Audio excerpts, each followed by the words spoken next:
The participants tonight are Donald Trump and Hillary Clinton. This debate is sponsored by the Commission on Presidential Debates, a nonpartisan, nonprofit organization.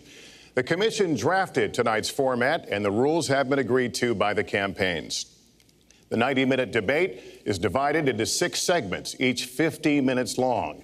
We'll explore 3 topic areas tonight: achieving prosperity, America's direction, and securing America.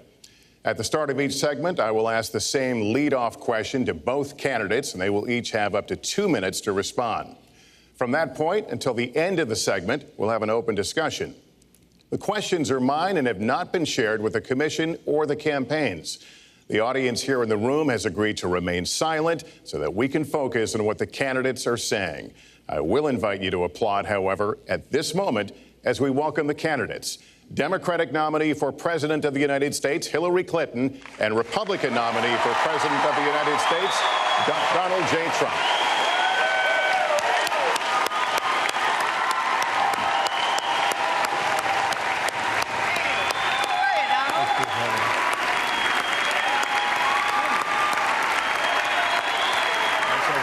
Good luck to you. Mr. Trump, good luck to you.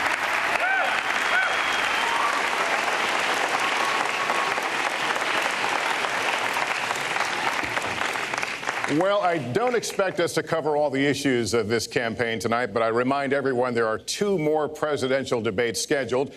We are going to focus on many of the issues that voters tell us are most important, and we're going to press for specifics. I am honored to have this role, but this evening belongs to the candidates and just as important to the American people. Candidates, we look forward to hearing you articulate your policies and your positions, as well as your visions and your values. So, let's begin.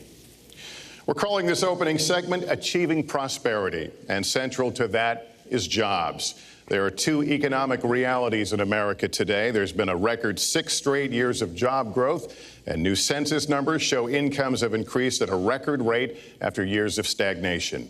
However, income inequality remains significant, and nearly half of Americans are living paycheck to paycheck.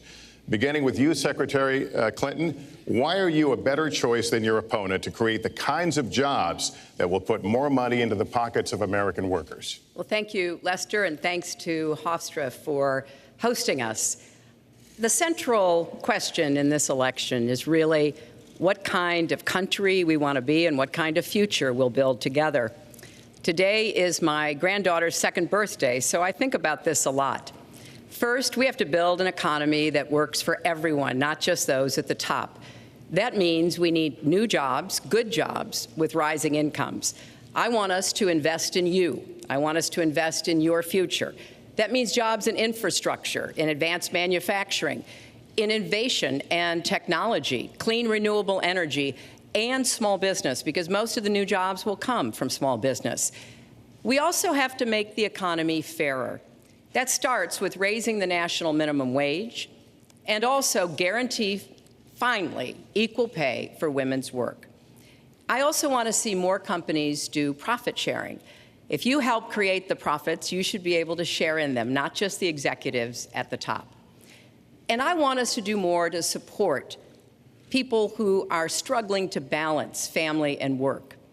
I've heard from so many of you about the difficult choices you face and the stresses that you're under. So let's have paid family leave, earned sick days. Let's be sure we have affordable child care and debt-free college. How are we going to do it? We're going to do it by having the wealthy pay their fair share and close the corporate loopholes. Finally, we tonight are on the stage together, Donald Trump and I. Donald, it's good to be with you. We're going to have a debate where we are talking about the important issues facing our country. You have to judge us. Who can shoulder the immense, awesome responsibilities of the presidency? Who can put into action the plans that will make your life better? I hope that I will be able to earn your vote on November 8th. Secretary Clinton, thank you. Mr. Trump, the same question to you. It's about putting money, more money, into the pockets of American workers. You have up to 2 minutes. Thank you, Lester. Our jobs are fleeing the country. They're going to Mexico. They're going to many other countries.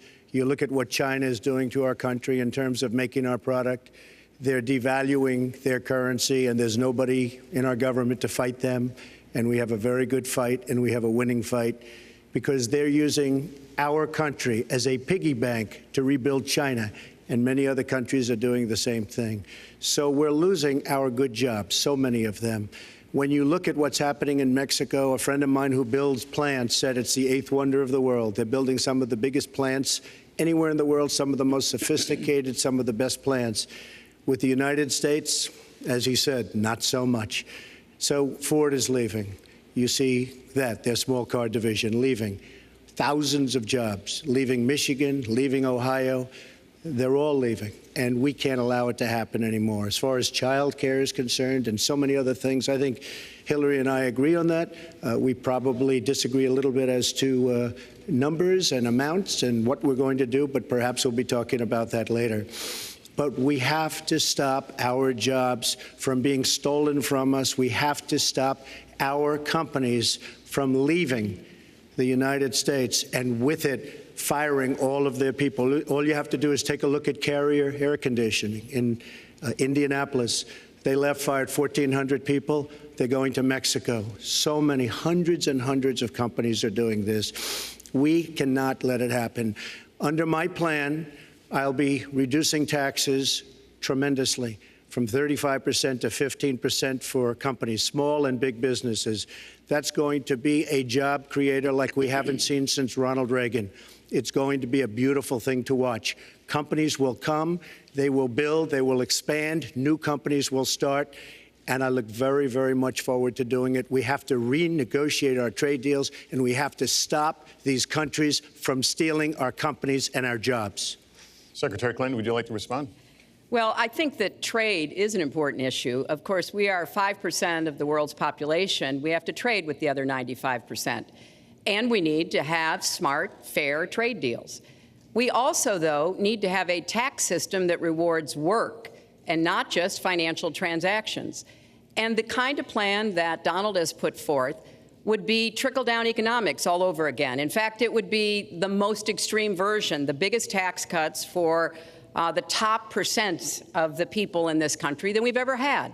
I call it trumped up trickle-down, because that's exactly what it would be. That is not how we grow the economy.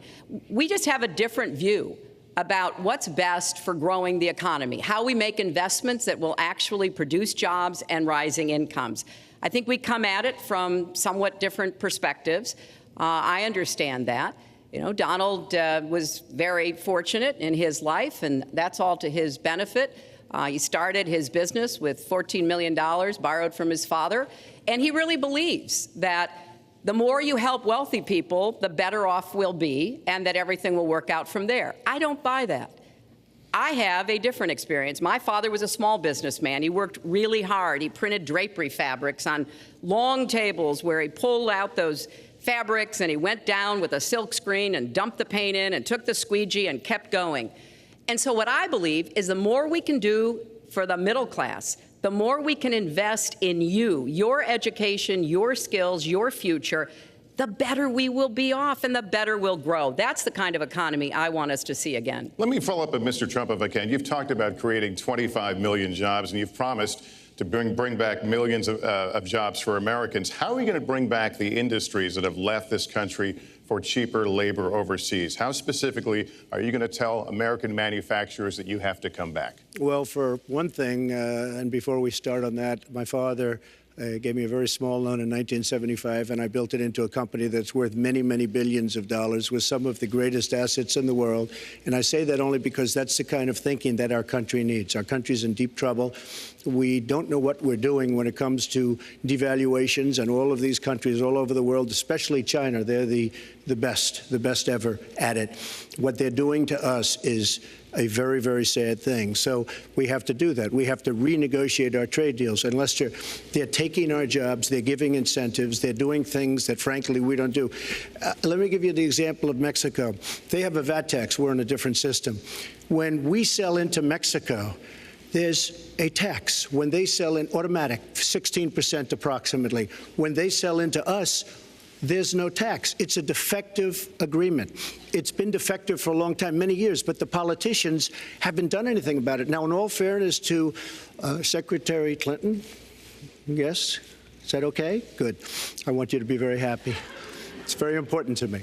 But in all fairness to Secretary Clinton, when she started talking about this, it was really very recently. She's been doing this for 30 years. And why hasn't she made the agreements better?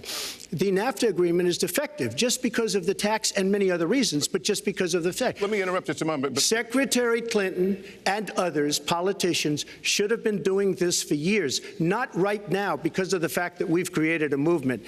They should have been doing this for years. What's happened to our jobs and our country and our economy generally is, look, we owe $20 trillion. We cannot do it any longer, Lester. back to the question, though, how do you specifically bring back jobs? American manufacturers, how do you make them bring the jobs back? Well, the first thing you do is don't let the jobs leave. The companies are leaving. I could name, there are thousands of them. They're leaving, and they're leaving in bigger numbers than ever. And what you do is you say, fine, you want to go to Mexico or some other country, good luck. We wish you a lot of luck. But if you think you're going to make your air conditioners or your cars or your cookies or whatever you make and bring them into our country without a tax, you're wrong.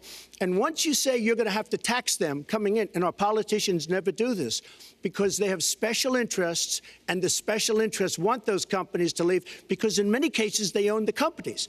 So what I'm saying is we can stop them from leaving. We have to stop them from leaving, and that's a big, big factor. Let me let Secretary Clinton get in there. Let's stop for a second and remember where we were 8 years ago. We had the worst financial crisis, the Great Recession, the worst since the 1930s. That was in large part because of tax policies that slashed taxes on the wealthy, failed to invest in the middle class, took their eyes off of Wall Street, and created a perfect storm. In fact, Donald was one of the people who rooted for the housing crisis. He said back in 2006, gee, I hope it does collapse because then I can go in and buy some and make some money. Well, it did collapse. That's called business, by the way. 9 million. Who was a very against police judge. It was taken away from her, and our new mayor, refused to go forward with the case. They would have won an appeal. If you look at it, throughout the country, there are many places where the argument is that it's a form of racial profiling. No, the argument is that we have to take the guns away from these people that have them and that are bad people that shouldn't have them. These are felons. These are people that are bad people that shouldn't be. When you have 3,000 shootings in Chicago from January 1st, when you have 4,000 people killed in Chicago by guns from the beginning of the presidency of Barack Obama, his hometown, you have to have stop and frisk. You need more police. You need a better community, relation. You don't have good community relations in Chicago. It's terrible. I have property there. It's terrible what's going on in Chicago. But when you look, and Chicago's not the only. You go to Ferguson. You go to so many different places. You need better relationships. I agree with Secretary Clinton on this. You need better relationships between the communities and the police because in some cases it's not good. But you look at Dallas where the relationships were really studied. The relationships were really a beautiful thing. And then 5 police officers were killed one night very violently. So there's some bad things going on, some really bad things. Secretary Clinton, but we need, Lester, we need law and order. And we need law and order in the inner cities because the people that are most affected by what's happening are African American and Hispanic people. And it's very unfair to them what our politicians are allowing to happen. Secretary Clinton. Well, I've heard Donald say this at his rallies, and it's really unfortunate that he paints such a dire, negative picture of Black communities in our country. You know, the vibrancy of the Black church, the Black businesses that employ so many people, the opportunities that so many families are working to provide for their kids. There's a lot that we should be proud of and we should be supporting and lifting up. But we do always have to make sure we keep people safe. There are the right ways of doing it, and then there are ways that are ineffective. Stop and frisk was found to be unconstitutional, and in part because it was ineffective. It did not do what it needed to do. Now, I believe in community policing, and in fact, violent crime is 1/2 of what it was in 1991. Property crime is down 40%. We just don't want to see it creep back up. We've had 25 years of very good cooperation, but there were some problems, some unintended consequences. Too many young African American and Latino men ended up in jail for nonviolent offenses, and it's just a fact that if you're a young African American man and you do the same thing as a young white man, you are more likely to be arrested, charged, convicted, and incarcerated. So we've got to address the systemic racism in our criminal justice system. We cannot just say law and order. We have to say we have to come forward with a plan that is going to divert people from the criminal justice system, deal with mandatory minimum sentences, which have put too many people away for too long for doing too little. We need to have more second chance programs. I'm glad that we're ending private prisons in the federal system. I want to see them ended in the state system. You shouldn't have a profit motivation to fill prison cells with young Americans. So there are some positive ways we can work on this. And I believe strongly that common sense gun safety measures would assist us right now. And this is something Donald has supported along with the gun lobby. Right now, we've got too many military-style weapons on the streets. In a lot of places, our police are outgunned. We need comprehensive background checks, and we need to keep guns out of the hands of those who will do harm. And we finally need to pass a prohibition on anyone who's on the terrorist watch list from being able to buy a gun in our country. If you're too dangerous to fly, you are too dangerous to buy a gun. So there are things we can do, and we ought to do it in a bipartisan way. Secretary Clinton, last week you said we've got to do everything possible to improve policing, to go right at implicit bias. Do you believe that police are implicitly biased against black people? Lester, I think implicit bias is a problem for everyone, not just police. I think, unfortunately, too many of us in our great country jump to conclusions about each other. And therefore, I think we need all of us to be asking hard questions about, why am I feeling this way? But when it comes to policing, since it can have literally fatal consequences, I have said in my first budget we would put money into that budget to help us deal with implicit bias by retraining a lot of our police officers. I met with a group of very distinguished, experienced police chiefs a few weeks ago. They admit it's an issue. They've got a lot of concerns. Mental health is one of the biggest concerns because now police are having to handle a lot of really difficult mental health problems on the street. They want support. They want more training. They want more assistance. And I think the federal government could be in a position where we would offer and provide that. I'd like to respond. Please. First of all, I agree, and a lot of people, even within my own party, want to give certain rights to people on watch lists and no-fly lists. I agree with you. When a person is on a watch list or a no-fly list, and I have the endorsement of the NRA, which I'm very proud of. These are very, very good people, and they're protecting the Second Amendment. But I think we have to look very strongly at no-fly lists and watch lists. And when people are on there, even if they shouldn't be on there, we'll help them. We'll help them legally. We'll help them get off.